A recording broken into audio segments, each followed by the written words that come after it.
Nous allons passer à la discussion du texte tel qu'issu des travaux de notre commission.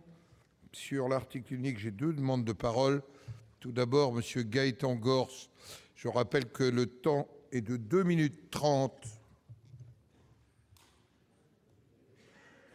Merci, Monsieur le Président. Monsieur le Ministre, je connais suffisamment votre sens de l'État pour ne pas avoir de doute sur le fait que les mesures que vous nous proposez sont indispensables à la sécurité des Français. Je m'interroge en revanche sur le climat dans lequel ce débat s'inscrit et se poursuit.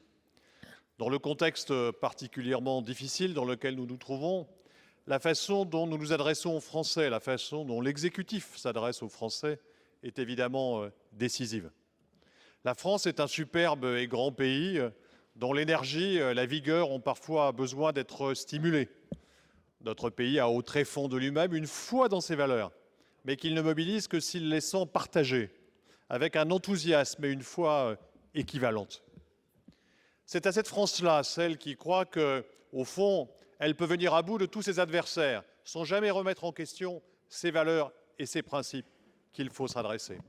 Il y a au fin fond de notre pays, lié à notre histoire, une force qui nous permet, chaque fois qu'elle est mobilisée, d'écarter les trahisons, les reniements, les menaces, les petitesses et les mesquineries qui accompagnent parfois le débat public.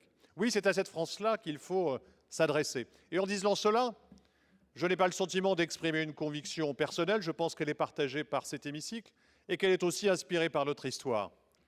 Cette histoire qui nous dit que la France de 14 n'est pas celle de 40, celle qui sut être mobilisée par ses dirigeants à travers une foi républicaine et patriotique qui sut emporter dans des circonstances douloureuses la victoire, alors que celle de 40 s'effondra devant des dirigeants qui ne surent pas, au fond, être à la hauteur ni de l'événement, ni de la France qu'ils étaient censés diriger. Comment comprendre que la France de 59 ait su se redresser alors que celle de 58 apparaissait au bord du précipice? Sans doute parce que le général de Gaulle a su parler à la France de toujours, alors que ceux qui la dirigeaient, les Pliflin, les Guy Mollet, ne savaient au fond même pas parler à la France du moment. Mais ça veut dire que c'est à cette France-là qu'il faut s'adresser.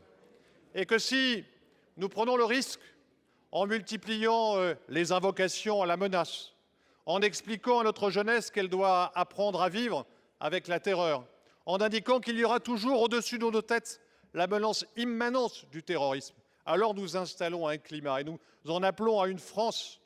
Nous mobilisons une France qui est celle du repli et de la peur. Et celle-là, on ne peut rien en attendre de bon.